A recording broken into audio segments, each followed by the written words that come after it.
the point is that I'm not spending my time attached to my computer when I could be spending family time, or we could be doing, chores together, so it's more fun. Yeah. Welcome to Sharp Podcast, where we have one aim, to help you get better at the stuff that you have to do and spend more time doing the stuff that you want to do. Hang on a minute. That's two. That's two aims. For goodness sake, can't we even get the intro right? Sorry, we'll try that again. In the meantime, enjoy the episode. Well, hello, and welcome to episode 73. Now, at the time of recording this, it's been somewhere in the region of about 4 months since we last released a full episode. I gave you an update. A small update episode came out in August to explain why. If you don't know why there's been a gap, please feel free to go back and have a listen to that update episode that was in August. So since our last full episode, I've set up my own learning and development business, and that's taken up a fair proportion of my time, which has had an impact on my ability to write and create and get podcast episodes out. The good news is I've got 3 episodes in the can. Now, they're all conversation episodes, so coming up in the next few weeks and months, we're going to hear from a fitness expert on why we should consider more than just our physical self and what we do in the gym. I had a conversation with a leadership expert where we talk about resilience and communication. But this episode has been a long time in the making. We meet Suzy from the Casual Birder podcast. Now, I've kind of known Suzy and her work for many years through the Britpod scene. I've watched Suzy's work at a distance. She's got her own birding podcast, and she does loads of work supporting other podcasts and the podcasting industry. And it'd been a long time since Suzy and I had actually managed to get to speak to each other, but we'd had a few conversations and we decided to make a podcast. Now, in this conversation, it starts off with general chat about Suzy's podcast, how she gets it together. There's loads of useful techniques and tips that she uses that don't just apply to podcasting that you'll find really helpful. But about halfway in, we get to a real nugget, which I think you'll like. We got into the nitty-gritty of why Suzy was stuck and what she could do to get unstuck. And I think many of you will find that really helpful. Now, since we made this recording, she's made real inroads into the challenges that she's had, and I'll give you a small update at the end of this conversation to let you know how she's got on. But in the meantime, please join me and Suzy on a very windy June afternoon in Hampshire. So, we are here in a very, very windy studio today, this end on the south coast. We may get blown away. I really hope we don't. I also hope that the wind hasn't blown away the connection between us here and Suzy from the Casual Birder podcast. Are you there, Suzy? I am. You're in Hampshire, aren't you? Right in the middle of Hampshire? Yeah, I'm about 20 or 30 miles north of you, and we've definitely got lots of grey skies, although the sun has just poked through the clouds, but we keep getting some really, really dark clouds. So I'm a bit fearful that you said there's so much wind where you are in case we are about to get a really bad storm. But let's crack on. I promise you, during this episode, you'll hear all sorts of clattering and banging. As long as actual windows don't fall off or actual roof tiles don't come loose, I will stay in front of this microphone. Oh my goodness. But if I suddenly disappear, you know why. But you know me, the show must go on. So Suzy, how on earth are you? I'm good, thank you. Sounds like I'm better than you are at the moment. It's amazing to talk to you. I'm so excited about this conversation. And I'll tell you why. I feel like I've known you for years. And we've had so much interaction online and me watching with admiration what you do with not just your podcast, the Casual Birder podcast, but how you promote podcasts, what you do for the podcast community. You got involved in the Britpod scene and all that kind of stuff. So I feel like I really know you. But actually, this is only the 3rd time that we've spoken to each other. Yes. Which seems a bit weird. So I'm very, very excited to talk to you today. How do you feel? Oh, I'm fed up. I'm going to go home. No. No. Yeah. Give it 10 minutes. Yeah, exactly. No, it's absolutely amazing that as you say, we've known each other for years now, and it was only very recently that we had our first online conversation, which, it's really strange. And it's so strange to then hear the voice and see the face when you're only used to hearing the voice. And it's kind of like, oh, I'm talking to a celebrity. Thank you. No one's ever called me a celebrity before, so ka-ching. I'll put a sound effect in of a bell. So I'm really excited to talk to you. We've talked about so much in the pre-conversation anyway that frankly, I should just press record a little while ago. But the number one question, which has to be asked at the start of every episode: do you have socks on? No. Yes. Hey. What colour socks do you have on, Suzy? Please don't say black. Let me have a look. Please don't say black. They are, no, I'm afraid, they are peach sports socks in my trainers. Wow. So peach sports socks. Yeah, peach sports socks. That's a good tongue twister to get with a little grey line near the top. Very cool. Very classy. Ankle socks these are, or trainer socks actually. Do you have places that you have to get to quickly? No, it's just for support because my feet hurt if I don't wear trainers. Don't you think, right, that this working from home arrangement has caused us all to rethink our footwear? Because in the house, I don't wear shoes. So for most of the day, unless I'm going somewhere, I'm not wearing shoes. And I actually long to put a pair of shoes on. Yeah, I started off I've got some slippers and wore those, and then I've got some flip-flops, but I fell over in them because they're a bit slippy. So I just thought, do you know what? I'll just wear trainers. But it does make me feel like at any moment I might, jog up the stairs or run up and I don't. Get your steps but in. I feel like I could. You could. You have the potential. Absolutely. You're like a coiled spring. Exactly. Well, listen, Suzy, first of all, may you please tell the listeners who you are, what you do, a bit about the Casual Birder podcast, because I know you, but maybe they don't. You mean there are people out there who don't know me? There are 3 people out there who don't know who you are. So I have a show, the Casual Birder podcast. It encourages people to take notice of their local bird life. I'm a big fan of wild birds. I get an awful lot of joy from watching them, from watching their behaviours, from listening to them, from finding out information about different birds, the different bird species. And what I try to do through my show is bring stories of birds to people. So it's either stories of my own, the birds I've observed, the birds I've seen, or birds that people who listen to the show tell me about. I bring on experts to talk about specific bird species or specific bird behaviours. I do recorded bird outings.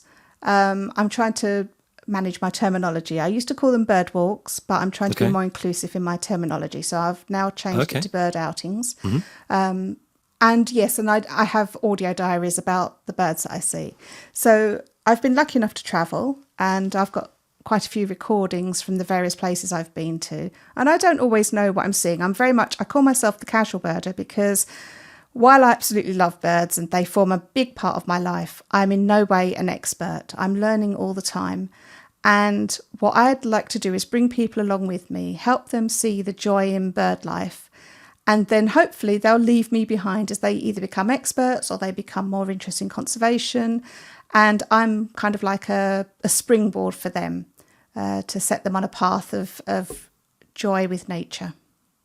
I really like that, actually, that you've called yourself the casual birder because you're not an expert, you're learning all the time. And I think that's one of the reasons why we get on, actually, because I'm the same in terms of if you want to learn about something, the best way to learn about it is teach it to other people. Yes. And that's really where I am. I learn about productivity and how we manage time and meditation and all that kind of stuff, and then just try to share the resources in this podcast, which is the channel for people like me who just want to find out more about this stuff. And that sounds similar to, have I got that right, your approach with birding? So, yeah, I just wanted to help people find out about birds. And honestly, it's the same thing as you said, that while I have been learning about birds and talking to other people who are enthusiasts and talking to experts, I have learned so much more about birds and of all aspects than I thought I would with the podcast. I kind of thought I knew quite a bit already, even though I was a casual birder, I was an enthusiast.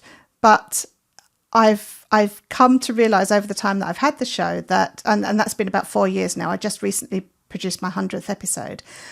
I've come to realise that there is so much more than I could, ever hope to know. And that's okay.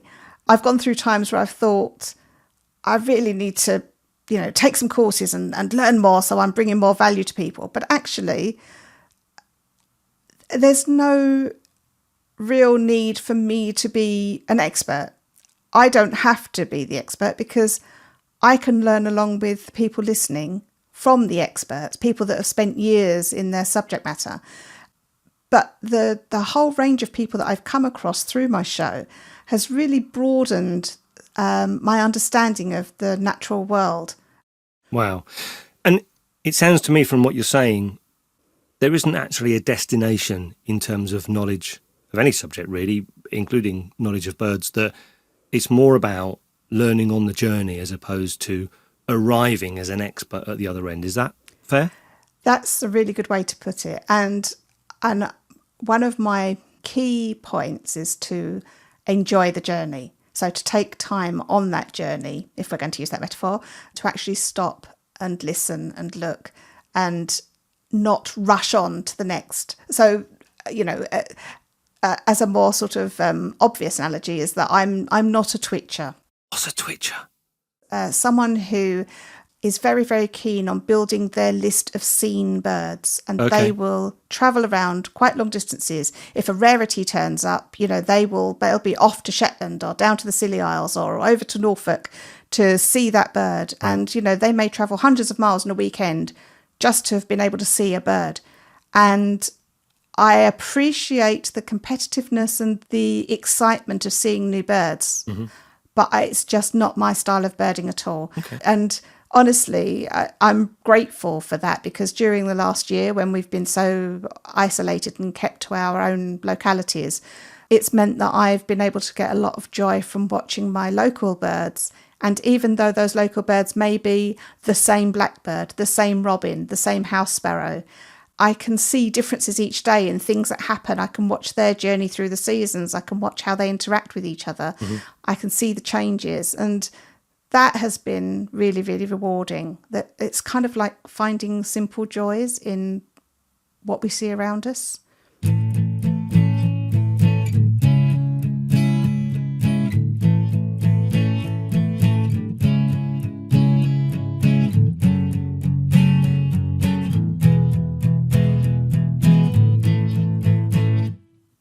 When it comes to learning, and ultimately, I want to talk in a minute about podcasting, because clearly you've learned a lot about podcasting as well on this journey.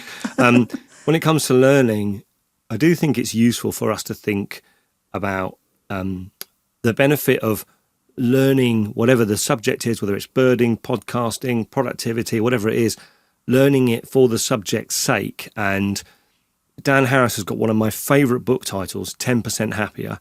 That mentality of, I just want to get 10% better at something, but actually it's about the joy I have on the way, as opposed to arriving at that final piece. Tell us a bit about what you've learned about podcasting along the way as well, because it must be quite significant. Yes. I have learned, first of all, that it takes much more time than I ever imagined, that there is a whole lot more involved in podcasting. Now, podcasting can be a very simple process. If you had a topic that you wanted to talk about and you wanted to share with the world, you could just record it on your phone and upload it for free to a free host and get it out there. But you don't do that. No, but my show is fairly simplistic with regards to some of the shows that I've now learned about, because by being part of the podcasting community, I've come into contact with a host of creators, and I've met people who create audio dramas and create really intricate shows with great sound design and, really experienced people. And often people that aren't trained necessarily in that field, but have a natural wanting to learn. And so they have found out how to do those things, and they have been able to unleash their own creativity within their show. I just think it's amazing that there are so many different types of show. And yes, you could just sit with a friend and chat about the latest Buffy episode, or you could create vast universes of, sci-fi dramas, and put that out on a podcast. Plus, all of the teaching podcasts and the ways of learning, hearing other people's views. It's a never-ending giving. I think with podcasts, you can find any kind of topic and hear about it and learn from it. Speaking of hearing, I don't know if people can hear. I think one of my walls is coming off. No.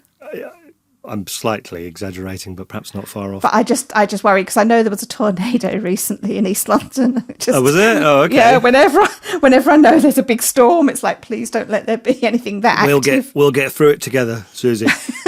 So we're not in Kansas anymore. When you make an episode, on average, how long are your episodes? They're usually between 25 and 45 minutes. It varies depending on what the subject matter is. So for the benefit of the listeners out there, how much of your time is a 1.5 hour episode taking up? Do you reckon? Would you guess? Can I just have a bit of a hysterical laugh here while I try to think through all the elements? Yeah. So before I answer the question, I'll just take you through a little bit of the stages. So when I first started the show, I was writing a script every week, because while I can talk until the cows come home, when I've got someone on the other end of the mic, when I'm sitting talking to the mic myself, bizarrely, I find it really difficult to think of what to say. Okay. So there was script writing to be done. Then there was rehearsal, because you write the script and you don't want it to sound like you're saying, well, the blackbird is a brown bird if it's a female, or, it's very hard to write a script in the style you speak. So then there was a lot of refinement so that I could find my own tone. Strangely, I have found that when I speak on my podcast, I speak a lot more slowly than I do in real life. And I've started to wonder if that's my real voice. And the rest of the time, I'm speaking quite quickly. What do you mean by your real voice? As you can tell now, I'm very excitable. I speak quite quickly. But when I'm on the show, my voice slows down. I take time to think about what I'm saying. Even when I'm scripted, everything seems, people have said to me, I really love listening to your show because you're so calm, you've got a lovely sounding voice. And that's not how I am when I'm speaking to a person. And I didn't know this on the surface. This is only something I've thought about since hearing how I sound on my show and how I sound when I'm speaking generally. And why is there that difference? And I do think it's because of the worry that I haven't got someone's attention. It's interesting though, because I've learned over the years, the attention you think people are paying is often different to how it looks. And you can overcompensate. I did a presentation, a local presentation to some local businesses when I was doing voiceovers, and I was trying to impress on businesses the importance of the consideration of audio. I worked quite hard on this presentation, putting together about recognisable audio from the James Bond theme to the McDonald's sound and how audio works and all this kind of stuff. And there was a guy sat at the back of the room. He just sat there staring at me.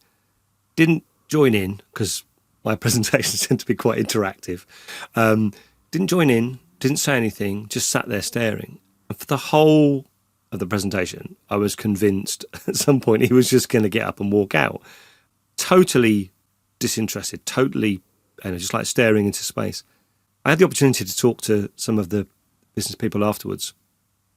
And I talked to this chap and said, what do you think of the session then? Because, confront your fear and all that kind of stuff.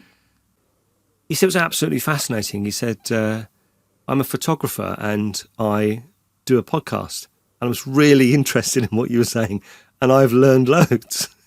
And I thought, if you took him at face value, you'd think he was just not connected, not engaged. And I've learned over the years that when you're engaging with groups of people or delivering training to groups of people, actually the face that people make when they're concentrating often looks like boredom.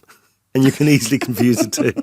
And exactly as you've just described, I would then overcompensate by saying more stuff. I don't think the point I've made has landed, so I need to reinforce it and I need to add stuff on the back of it. That is me so much. Saying the same thing 3 times because they haven't given me any feedback that they've understood what I'm trying to say. And listen, if you struggle with not getting feedback, welcome to the world of podcasting. But yes, it's different, isn't it? When you can't see people looking at you or not looking at you, it does remove some of that pressure. Yeah. But so sorry, to get back to your original question of how long does it take me? So how long? So probably it takes about 6 hours to get a half-hour show out. But if I'm doing an interview, which I then edit afterwards, pauses and spaces I can either extend or decrease depending on the pacing of the thing I'm talking about. So interviews can take a lot more time, and then a recorded bird outing, the ones that I enjoy the most in terms of recording, because I'm taking people along with me out into the wild. So those episodes take longer as well. So I can easily find myself spending 2 to 3 days getting a episode finished. So and at the moment I'm spending nearly all of my time working on the show in some form, like creating future content or planning where I'm going to go with the show, because I've got that element. I'm currently on a sabbatical from work, so I have time to devote to it. But I will be going back to work in a couple of months, and by that time I really want to get my systems so honed that I can not end up spending all my evenings and weekends just on the show. So if we're looking at a range from between 6 hours to 2 to 3 days, depending on the length of episode, your podcast is so far it's a weekly podcast, isn't it? It aims to be. Yeah. I've played with that a little bit, and like you, I've just gone 5 weeks without getting an episode out because I've got a particular sticking point at the moment. But generally it's been a week. But do you know what? When I was working and getting out the episode weekly, the deadline of having to get it out on the Monday morning, or by 6 a.m. Monday morning, which is when I was publishing, meant that I would be less critical about my endeavours. And unfortunately, now I've got the time to think about what I want to produce, I'm filling the time that way when I need to get back to a more rigorous kind of less perfectionist and just get it out so that then I've freed time up for other things. Yeah. Have you heard of Parkinson's law? No. It's a law that says that the job will take as long as you've got to do it. Yeah.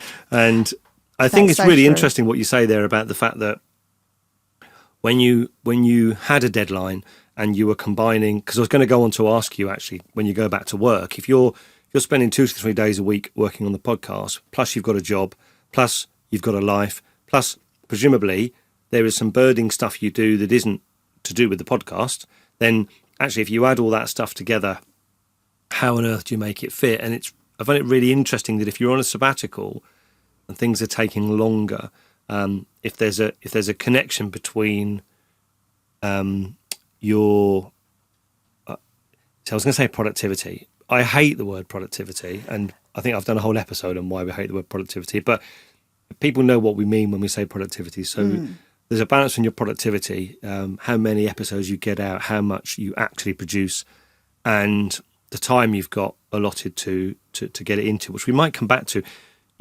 So thinking about kind of how you manage your time and how you get things done. You mentioned earlier that you do have some systems. When they're working really well, what are those systems and how do they work? Right, so through your show, I have learned some tools that I can use to help manage my podcasting. So I have a couple of Trello boards I have an ongoing Trello board that is my episode planning production board. And then I also have one that's ideas for future episodes or things I want to try, things I want to do. And now I know that I can get those things out of my head and down into some sort of structure. That has been a real help. Suzy, can you explain to people in simple terms for those who don't know, what Trello is, what it... Yeah, so how it works. I didn't actually know myself until I Nor did suggested I. you listen to a Sharp podcast about Trello. So it's something called a Kanban system, or elements of it are a Kanban system, which is basically a to-do, doing and done system.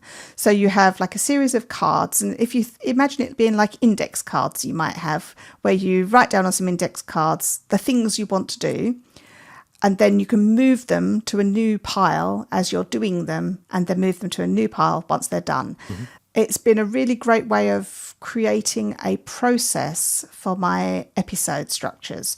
So, knowing that I need to create a script or have some sort of format there for my episode.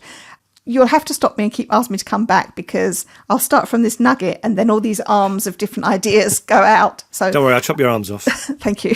So yeah, Trello is the main point, but then I have templated episode outlines for the different types of shows. So an interview show has got a top and a tail and different bits within. And my own show, if I'm doing a solo species show, then I've got certain things I want to talk about within there. So I have like blocks of headings or subheadings that I know that's where the data has to go, so that I can create the show from it. For the episode creation, I've got the different parts of the show that I want to have there. So for example, if people have sent me in sound files, or they've sent me in observations that I'm going to include in that show, then I put them all there, so it's all in one location. And then I've got steps, so I know that when it comes to the production side, I need to create the web page. I need to create the links to the web page. I need to create the publishing point for it on my host, my podcast host. I need to think about the social media posts. So all of those steps are all in the Trello board to remind me these are the steps I need to follow when it comes to finishing an episode. Because I could just make the show and not worry that no one listens, but you're putting so much time into it and crafting this thing lovingly. You'd like at least someone to listen to it that's, yes, I know my mum listens and I'm very grateful, but it would be nice if people, as well as my mum, listened. So Suzy, you're doing it all wrong. You have to have my approach, which is to work really hard at something and just accept that no one's going to listen. Well, if I could reach that acceptance, it would probably help me free up some time. So that's interesting. So let me just unpack a couple of bits there, because you talked about Trello, and yeah, absolutely. Trello is based on the Kanban system, which is at its simplest level. Get a bit of brown paper, divide it into 3, use some Post-it notes, as you said, or index cards, and say, right, in this side is all the stuff I've yet to do, in the middle is what I'm working on, and over here is what I've done. But you talked about 2 other things there, which I think, although you described them in your conversation about Trello, I think are distinctly separate systems that are really useful. The first one is templates. So this idea of having a template in your word processing document where you've already got the structure. And for me, where my mind goes to, and maybe some of where our listeners might be thinking, is in terms of meetings, in terms of Zoom calls, having a structure that everyone's got that says there's a beginning and middle and end. And in this section, we're going to talk about this bit, and then we're going to talk about that bit, and then we're going to talk about this bit. And I think having a template or a structure, the things that we might think we normally do intuitively, setting that out as a template, I think is a very cool thing to do. And then something similar but different enough to call out separately, I think, is checklists. Yes. There's a lot of research done into the benefit of checklists. And I think you talked about highlighting different things you have to do, so like the SEO part of your podcast project.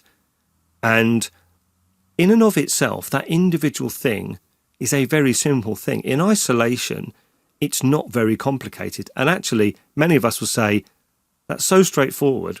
And I know I need to do it, so I don't need to waste my time putting on a checklist. But the thing they're missing is that if that was the only thing you're doing, you're absolutely right. But it's not the only thing you're doing. No. And therefore, having that...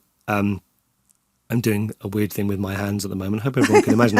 Having that over here, having that one thing against a sea of other activities, it helps you put that in context. Because if Absolutely. the thing you've got to focus on this afternoon is SEO stuff for your podcast, but at the same time, the shopping's being delivered and you've got to order some stuff in and you've got to edit this piece and all that kind of stuff, at least then you can start to think about priorities. So having it on the checklist, even if it's really simple, I'm a massive fan of. Yeah, no, that is really something that I've learned a lot over the last sort of 2 years, because before then I was just flying by the flying because of bird podcast, but flying by the seat of my pants, just thinking, okay, yeah, I kind of know what I need to do, I'll get it out. But I was missing things, and then you're coming up against your deadline, and you think, I didn't do that bit, and oh no, that bit's not there. And so, even though it might seem a simple step, having it there, it's the anchor, because there's other things behind it. So even just by knowing, okay, I've got to write the title for the SEO bit on the page, but actually there's more I should be doing, but I don't always manage to do, like look up keywords that I could be using and things like that. But just having it there as an anchor, so I know that I can do, and there's levels, so I'll do the absolute minimum. Sometimes I'll be able to do a little bit more. There is always the gold-plated version I'd love to do, but I don't quite manage. That's me and life. I think we're all there. Yeah.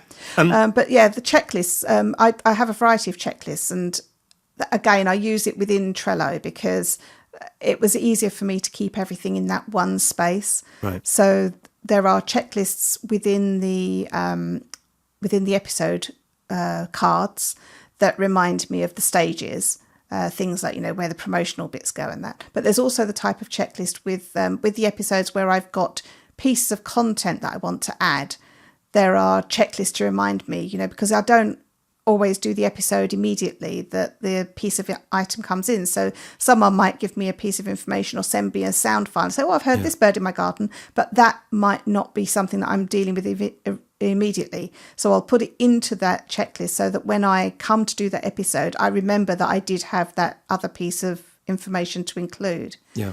And can I just say one other thing about templating is that I've also recently, in the last year, started to have a template of file structures for my episodes. So before, I just kind of threw stuff together under a single folder heading. But now I've created a folder for each episode that has subfolders for each element of each episode.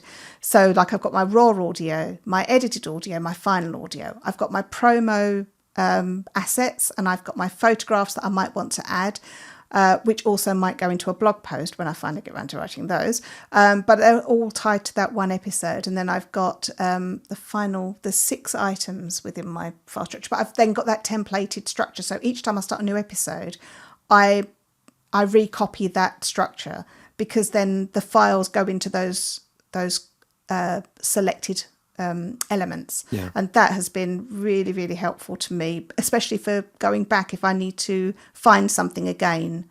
Yeah. I think I'm hoping this is useful to our listeners, and it's not just useful to podcasters, because I have a template for each of my episodes. All I do now is I open the last episode multi-track, I save it as the new episode. So now I've got, instead of episode 72, I'm now calling this file episode 73. I take out all the old stuff and put the new stuff in. And it's so much easier because, of course... Because it's already in the places exactly. that you need it to be. It's all in the right places. The music's where it needs to be, and you've only got to move stuff around. So I think that idea, trying to open this idea up to our listeners of being kind of more generally useful, I think that idea of having a structure to your file or to your folder or to your system, and then finding the simplest way of getting into that each time. So I haven't got to... It's not a great big project to suddenly start up again and think about, I don't know, I'm doing someone's review or doing my own review or doing a stock check or, looking at this month's marketing, what I'm going to do for this month's marketing. Just taking last month's and deleting the old stuff and starting with that as your template. Yeah, that structure is really useful. Yeah, because... if I can get the system to do it for me, I can focus my hard work on the content. Absolutely. You're not recreating the wheel every time. Yeah. So you've used Trello. We talked about templates, checklists, file structures. What other systems have you got?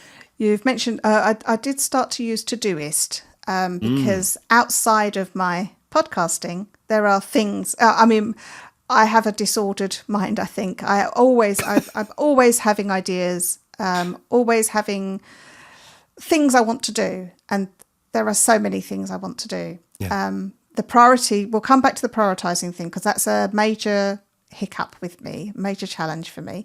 But having a way to write things down that aren't in Trello, because Trello is only one element of my thought processes of the things I want to do. And, I'm not going to have a Trello list for my shopping, but I will have a to-doist to remind me that I need to get hummus this week or something.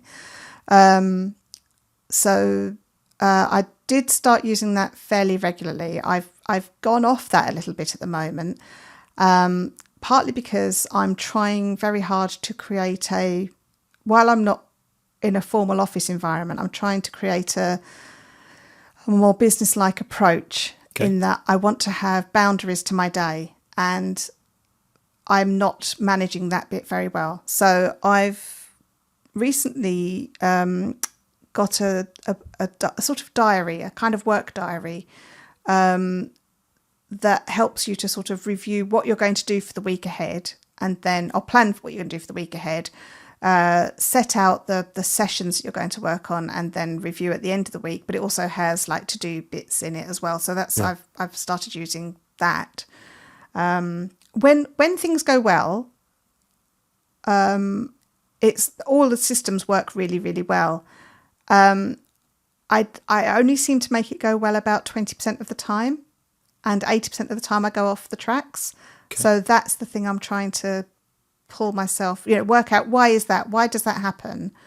And are there things I can do to get myself more focused? Because when I'm focused, I work really, really well. But if I'm distracted and I'm hitting a challenge and I can't think it through that point, I'm gone. And I need to be able to bring myself back to the challenge again. Yeah. It's a tough one, that, because I'm trying not to enter Fraser Crane. Tell me more. Because I think part of me says, well, if you're structured 20% of the time, what's wrong with that? It would be great if 20% of the structure was getting 80% of the work done. Okay, yeah, fair enough. But if it's 20% of the work and that means that things are not getting done and then they're building up, that's the pressure, the overwhelm aspect is something that I don't deal with very well. And that's when I go and escape and watch a box set of something instead of doing the thing I should be doing. And this is a good area for us to kind of move towards in terms of the back end of the episode is actually, where do people get stuck in the real world? Because, as you know, this is a real world podcast. This is not for neat freaks. If you're a neat freak, don't listen to Sharp Podcast. That's not what we're about. We are about real world, real people, real problems, and how do we just nudge ourselves closer to where we want to be. But that doesn't mean that you're a neat freak. It doesn't mean that you're entirely structured and organised, because actually, using the GTD system, I'm all over the place with some stuff. Look at my desk; it's a mess. There's stuff everywhere. I certainly am not a neat freak when it comes to those kinds of things. I try to organise my studio all the time, and I have got hangers for wires and all that kind of stuff and so on. But then I get caught up in the excitement of making an episode, and I forget to put things away. I'm not a naturally tidy person, so I have to have a system that helps me, and I have to have a system that helps me work out, how do I capture what's going on in my mind? Yeah, I should have mentioned that I also use Notion to do those kinds of capturing. So I've recently learned about Notion, and I have all the elements I might need: a business plan, the why I'm doing the show, my bios, all those kind of things are all set there. It's a place I know I can go and look, and I know I can find the stuff I've been thinking about and that I've put down in there.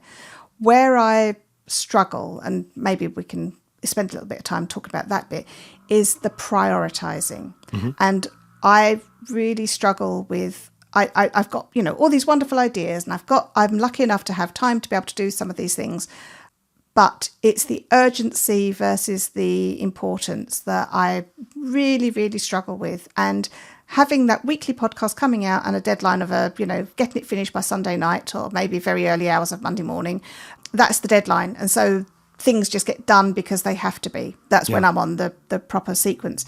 But at the moment where I don't necessarily have to get it out by Monday morning, and I've allowed myself to slip a little in certain ways, prioritising which task I do to get something done. And, oh, look, it's 6 o'clock, I've got to go and do dinner, or something that ends up being the urgency, but it's not necessarily the important thing. And so my system goes out the window and then things pile up.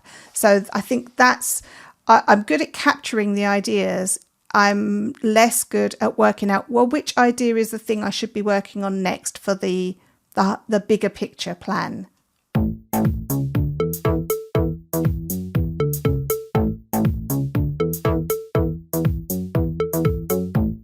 Having this infrastructure and having the system and the tools to be able to do it, what's stopping you from engaging with them in the way you'd like to? I think I get overwhelmed by having all of the ideas and having all of the things I want to do, which include things like, getting one of our bathrooms remodeled and getting the garden sorted out and going out on walks and, all of the different elements of my life that I want to be better with. Okay, I have a day here. It's Tuesday and I'm halfway through the day and I've spent the morning trying to figure out how to edit a video. So now I've got a couple of hours left before I then have to plan dinner for the night. And I just find that a day goes by and I just haven't made progress. And I don't know where I'm getting lost along the way. Is it that I don't know which thing to focus on today? I try to do a kind of structure for my week, how my week is at the moment, for thinking, okay, Mondays and Tuesdays, they'll be the 2 days I spend on podcasting. That will be creating episodes in advance of the following week. So I'm not doing it on Saturday and Sunday because we want to do family things on Saturdays and Sundays. So they should be family thing days and not work days.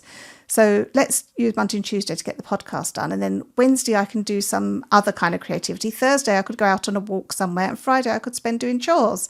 And hey, my house would be organised and my podcast would be out and I'd have the weekend free to do family stuff. And how often does it disappear? And I end up getting to Friday night and thinking, oh God, well, maybe tomorrow I'll do the podcast and then maybe we can go out for a walk on Sunday. And so what's happening instead? What's happening instead of you doing the things that you... Everything that I want to do takes a lot longer than I expect. Like the video editing I was going to do this morning. This is something that I've been struggling with. And I thought, well, look, I've got, 6 hours before I speak to Steve. That's 6 hours. That's a good 6 hours. I can spend a good portion of that getting this video sorted. I must finish it by then. And I didn't. And now that's 6 hours that have gone. And yes, I've learned a little bit. And now when I finish with you, I'm just going to go back to it and try a different program. But then I feel like, oh, that's another day wasted. And I'm not good at setting a boundary on, look, I'm going to do 2 hours and that's it. And if it's not finished, well, that's tough. That'll just be how it goes. Because if it's not finished, I can't rest until it is finished. But if I haven't got the energy to finish it, I'll find a substitute activity like sitting out in the garden for 5 minutes to look at the birds that turns into 3 hours because all these birds are around. Or, do you know what I mean? I'm too lenient with myself and not forceful enough with making myself stick to a plan when my energy levels are low. So what would have to happen to get you to stick to a plan?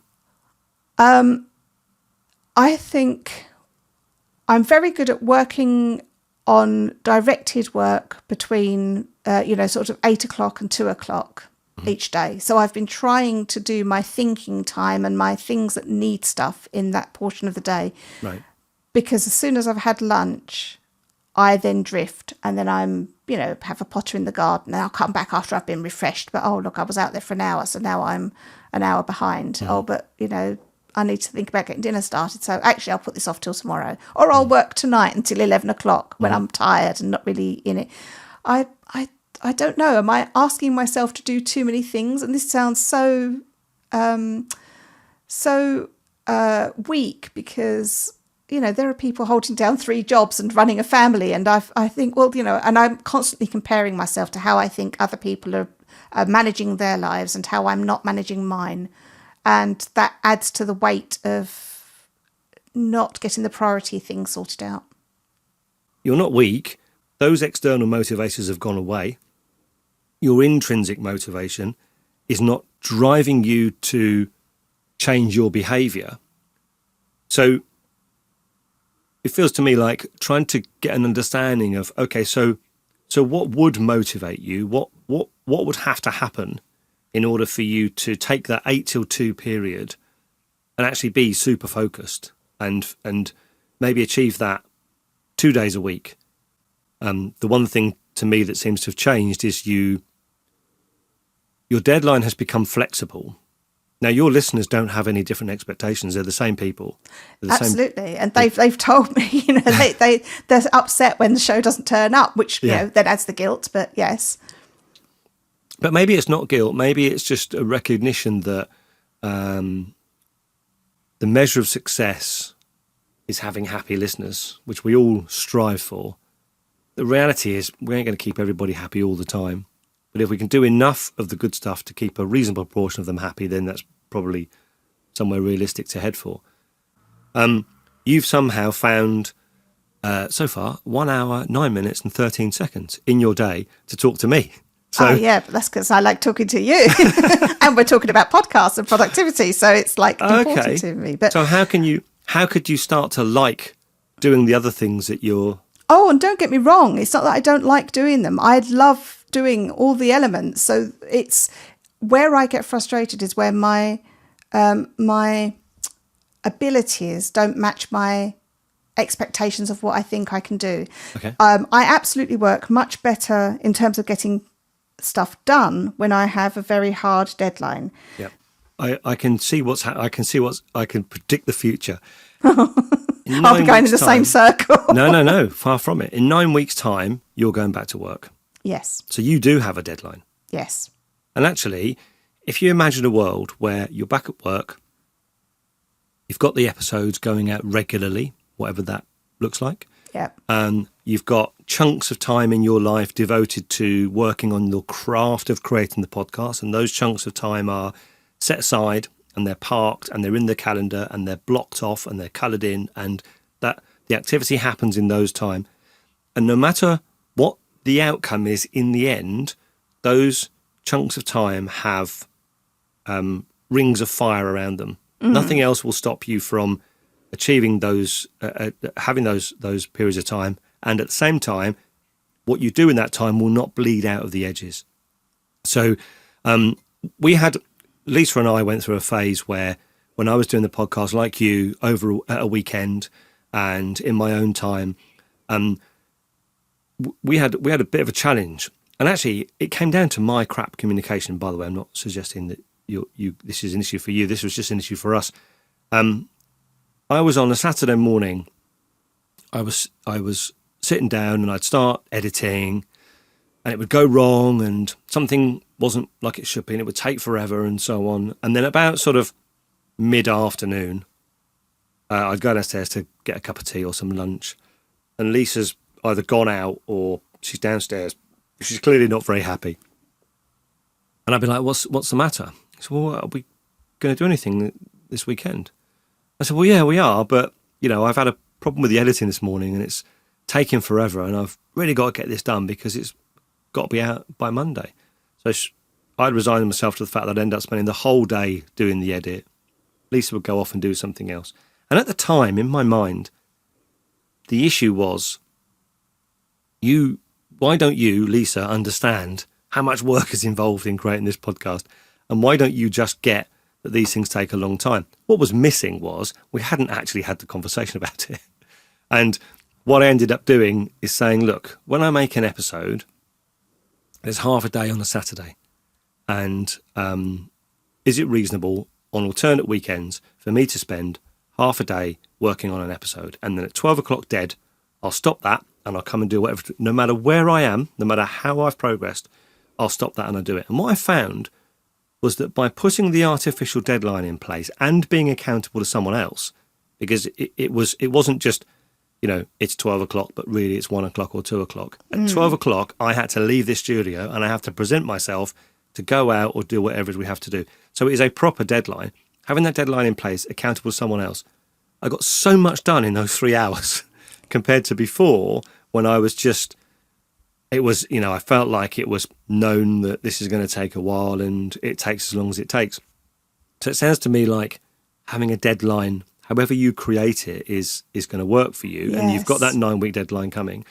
So imagine a world in 9 weeks' time where you're back at work, got a structure in place, you're getting the things done when you need to get them, you're devoting time to your family, and you're producing a high-quality episode. How will that feel? That will feel wonderful. And honestly, as you were describing the situation with you and Lisa, we kind of have a standing joke in the house now that if I'm in the middle of doing something on the episode and, I need to stop to make dinner, but it's like, getting on in the day, I'll say to my husband, look, just another half an hour. And he says, he just says, I know what your half hours are like, because that it is exactly what you said, that, you think it'll just take half an hour and I'll finish it. And then something else goes wrong. And you just think, I'm so close to finishing this. If I could just spend the next bit of time, it will finish. And you don't. And it's not because you're not wanting to. Something else happens. And it's a continual cycle. But yes, absolutely. Because I know that I do work much better when there's a real deadline. I think that is a really good way to think of it, because I've now got to the point where I talked about the days of the week and how they'll be. I've realised that our weekends, there's chores to do, but there's also, we want to be able to go out and go walking and do stuff. And really, the weekend isn't a great time for me to do my podcast. I really need to find a way to do that within the week. Now, when I go back to work, I only work 4 days a week. So I've still got one day in the week I could devote totally to podcasts. Okay. And then it would just be, that's what I really want to do, is get my system sorted so that I can devote that one day to podcasts, and I can do the important stuff like the editing and the thinking stuff earlier in the day. I can do the fluff stuff that's more automated towards the evening, but I can be ahead of the game. So rather than it being that Wednesday is what I'm trying to get out for the following Monday, it'll be that's for a couple of weeks' time. I've already got next week's one in the bag. That's the position I want to get to, because that will free up my weekends to do family stuff. It will mean I've gone to work and I've come home and I'm not thinking I've got to spend some time tonight to do my podcast, because the podcast is my passion project. Yeah. So if you gave yourself a 12-hour window, 8 till 8, and then that's I've got 12 hours of intense podcast construction. And actually, if your husband, I don't know, what's your husband's name? John. If John is listening, hi John, we need you, John, to be a bit more selfish and say to Suzy, you can have that day, but you can only have that day. Yes. And you can, and actually the expectation, because I found exactly the same. I'm in that respect, I think we're quite similar. Where there's an external motivator, an external boundary, I don't want to let people down. Yes. I don't want people to be unhappy with me. So if I know that Lisa was going to be unhappy with me if I didn't present myself at 12 o'clock ready for whatever we're going to do in the afternoon, in the same way, John's going to be unhappy if you're doing any podcast, actively doing any podcast stuff outside of that Wednesday. Yeah. I think that will do two things. It will, A, make your family life better because you've communicated and you've got boundaries. Just slightly mindful of drifting into marriage advice here now. Let's quickly move away. It's all about time management as well, though, and productivity. And I think you're right. And that doesn't mean that I can't record episodes when we go out for our walks, because obviously that will be part of the experience of like the outings and things. But the point is that I'm not spending my time attached to my computer editing when I could be spending family time, or we could be doing, chores, but chores together. So it's more fun. Yeah. And I think it's that number 168 always sticks in my mind. That's how many hours there are in a week, 168. And you're having 12 of them to do your podcast. So you've got 156 hours to do the other stuff, quick mental arithmetic. And actually in that 156 hours, you can probably accomplish a fair bit. But I think it comes back to Parkinson's law. And I think that exists because it's true that actually we let things take as long as we have to give them. And you're a bit spoiled at the moment because you've got all the time in the world. Yeah. Cue for a song. But actually, if you had less time, you would probably be more dynamic. You'd probably be more efficient. And get more done. And to use your word back to you that you said you were going to feel, it will feel wonderful. Yes. Do you like feeling wonderful? I do. And the other thing it would do is help me prepare for being back in the workplace, because another thing that's happened over the past 9 months is that I've been self-directed, which has been absolutely wonderful, to use the word again, but it has been at times been amazing to be able to think, today I can do exactly, I could just go out for that trip somewhere and I can just do it. But you do, have to at some point corral yourself back into a more business-like way in order to, align with, when you're working in an organisation, you have to align with the organisation again. Yeah. And that, I need to spend this next 9 weeks getting myself back into that mentality, because having that restriction on your time that you can't just do what you want when you want is, it's been absolutely amazing to have that opportunity to try and find a silver light in what's been, a very hard time for everyone. But, going back to work, I'm thankful that I can be doing that, but I want to be happy in doing that.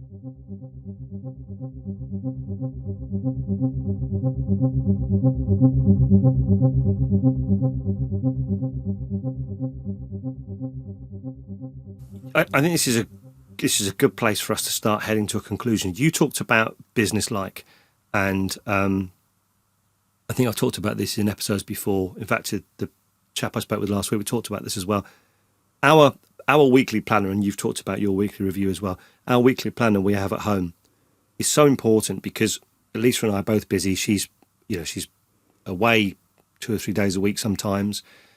So we sit down on a Sunday night and we identify who's where, when, who's doing what, who's cooking, what are the kids doing, are there jobs that need to be done, whether it's taking the shopping in, whether it's cutting the grass, whatever it is, are there things that need to happen in that week? Who's doing them? When are they? And we actually have a timetable for what people are doing in our house for the coming week. Now, some people would say, hang on a minute, you're running it like a business, you're running it like a corporate operation.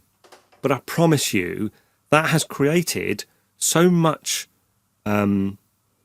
space for us to be spontaneous. It creates the opportunity, because of that communication, for us to actually think much more about how we're interacting with each other, because the boring stuff is dealt with. It's having a structure that then gives you the freedom to be spontaneous. I really like that idea, actually, because I remember you mentioning once before about having this timetable, and it's called the Love Planner, which sounds a bit dodgy, but I can't remember if we were recording when I talked to you about the plastic head that arrived in the post the other day, but it sounds dodgy like that did. But it's really weird. It's improved our relationship with each other, because it's dealing with the grotty stuff. I think there's quite a few things that you mentioned there, and I totally hadn't appreciated the 168 thing either, which is something I'm going to go away and think about. But I absolutely think that when there's an external boundary, as you said, an external deadline, it's something that, now, this might not be the best way for me to operate, but it's how I do operate.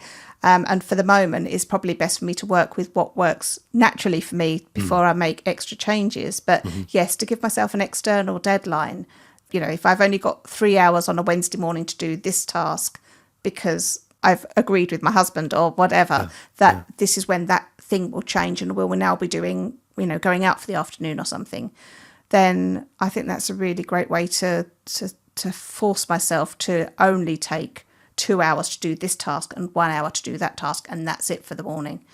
And to use your word, I don't think there's anything wrong with being businesslike if you're clear on your why. I'm being businesslike about the boring stuff, so actually I can be a bit more relaxed and calm about the interesting stuff. Focusing on getting better at the stuff you have to do so you can spend more time doing the things you want to do. Where did that come from? Oh, I've heard that somewhere before. In Nate's voice as well. Suzy, I'm going to recap in a minute everything that we've covered, because I've written it down and we have covered for so long, so sorry. So much stuff. Don't worry. What one question have I not asked you that I should have asked you? I think we've covered pretty much everything. I still have that prioritising doubt in my mind, but I think that will probably come with the planning of the key things that need to get done. Yeah. Working out what's important and what's urgent. Yeah. And maybe, possibly, and again, I really admire what you've said there. This might not be the best way to do it, but if it works for me, then do it. Maybe it's ramping up the urgency that you need on some of these things. Yeah. Although they're all important and you're really clear in your mind about how important they are, actually it's ramping up the urgency that's going to help you decide, I've only got an hour left now. Do I either muck about with this photo for the episode until I've got it absolutely right, or do I get those notes done properly, because actually they're the thing my listeners, you can only do one, so which one are you going to do? And I think having that boundary can be really helpful. I think that's a great way to sort of emphasize the deadline aspect, yes. Fantastic. Well, look, I can't believe I feel 2 pages of stuff. We've talked about so much. So we talked about your peach socks, which is excellent, correct sock colour. Thank you. We talked about learning not being about a destination, but being on the journey. We talked about the joy of focusing on what I'm learning today rather than worrying about being accomplished or an expert or whatever. We talked about the joy of being, now this is really interesting because there are some parallels now. You talked about the joy of being confined to your house, which is obviously generally not joy, but in your particular case, what it meant was that boundary that's been imposed on you, because you can't do anything about it, actually has brought you more joy because you can really focus on what you can do within that boundary. Yeah. I would just say there that I've, lucky that I've had a garden and I've got birds already coming to my garden, because birds are such a big part of my life that being able to just look outside and see them, I've been able to find really good moments in times that were quite hard. So yeah. I think you're right, and there are so many things that we're grateful for, but sometimes that externally imposed restriction brings them into focus, doesn't it? Absolutely. Whether it's having a garden, whether it's having a window box, whether it's having a park you can go to, those things that we take for granted sometimes when you can't get to them, you realise how lucky we are. You talked about more haste, less speed, being distracted, and then we got into the meat of the systems. You talked about using Trello and the Kanban system. You talked about having templates for some of your documents. We talked about using checklists, and particularly in checklists having steps and levels. We talked about file structures, so structuring your files in a particular way, which means that you can get to them quickly. You started off talking about Todoist, and then you talked about Notion, which is an app that people can download that you can capture stuff in and run projects with and so on. Then we talked about prioritization and boundaries. Then we had and by the way, thank you for being so open in that conversation about some of your challenges, because I think that is what people will get value from. Not me sitting here telling you what the next greatest app is, but actually, how do I deal with a situation where I've got all these systems in theory, but I don't feel like I'm putting them to good use because the time is slipping by. Yeah. And what we said was that actually, if you impose some boundaries yourself, and particularly get John to sign those off. I'll make sure he listens to this episode, so he'll get to listen. John, I'll give you my phone number. You can grass Suzy up if she doesn't do what we've agreed. But you can impose those boundaries, and being accountable to someone else can help reinforce the importance of that boundary. And then working within that boundary, straight away, because you did it before you stopped working, that actually you can get this stuff done. And in 9 weeks' time, you're going to be experiencing a wonderful time, because you will be getting this podcast that you love and the quality of it done to a really high standard, get that satisfaction from it. And at the same time, all the other stuff in your life you can get some joy from as well. I think joy is a good word for that. I might call this episode the joyful episode. Oh, joy is such an important thing for me. Yeah, finding joy in the small things. Finding joy in the small things. What a fantastic way to end. Suzy, thank you so much for this time. And I'm even more grateful now knowing that you're up against it in terms of other things. So on behalf of my listeners, thank you ever so much. Where can people get hold of you? This is where you just get to tell us all about your socials, connections. Where can people find you? Let us know. I'd just like to say, Steve, thanks so much for taking the time to listen to my struggles and to offer some of your experience, because I I can see that I'll be putting some of this into practice straight away and giving you feedback to let you know how it's worked out. You're welcome. I didn't do anything. I just asked you what you wanted to do. But it's that clarity. It's just sometimes having that back and forth. Yeah, for sure. If people want to listen, I'd love to have you along with me on my show.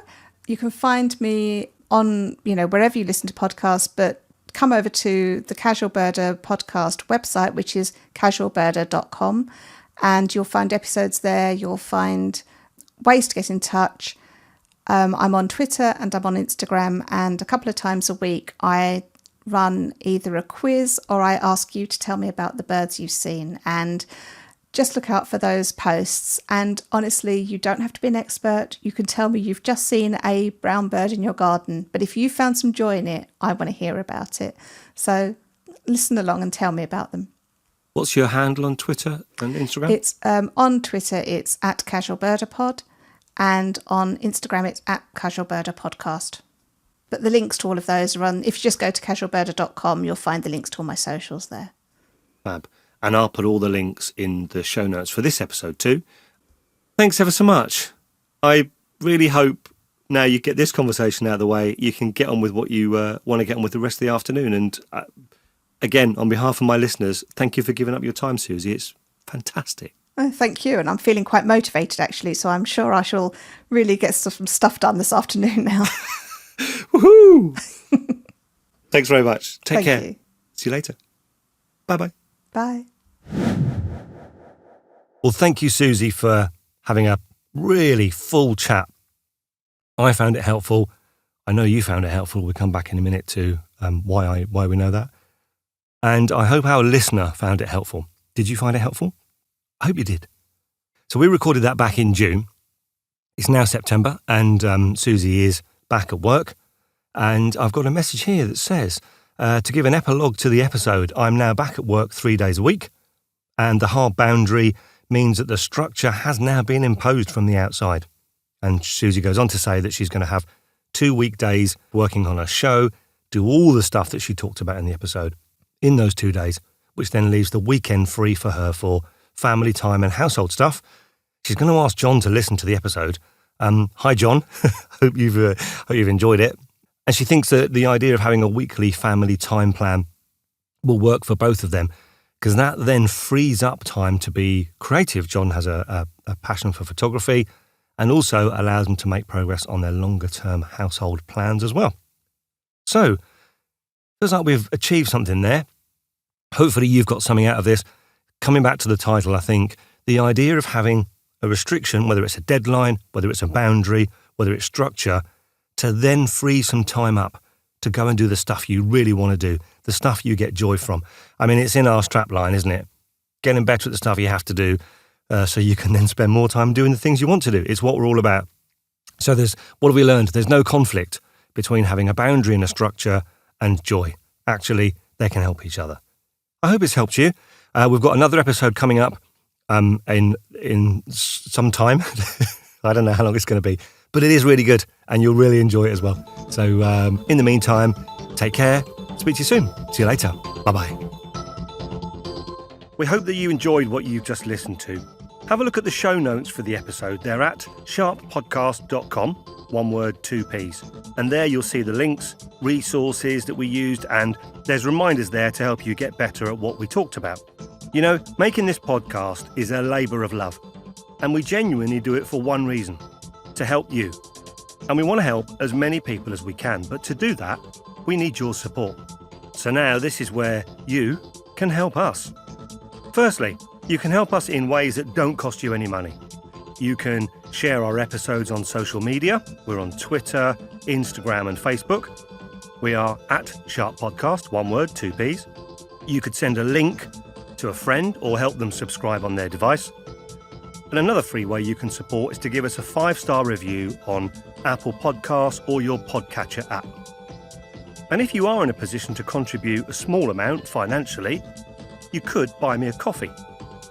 Go to the website, sharppodcast.com, and click on the orange button, and you can buy me a coffee. You can buy me 2 coffees.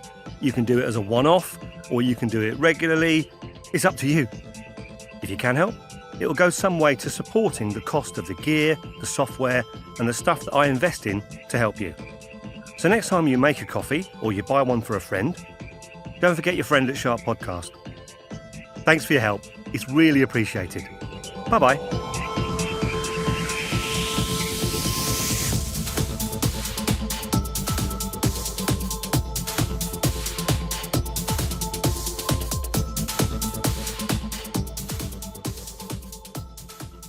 I'm waving. I'm waving. You know when you wave at the end of a Zoom meeting? No one waves at a meeting, do they? You don't have a meeting and then leave the meeting and wave to everyone in the room. Why do we do it on Zoom? And why am I doing it in front of a microphone? Who knows? I might leave this bit in.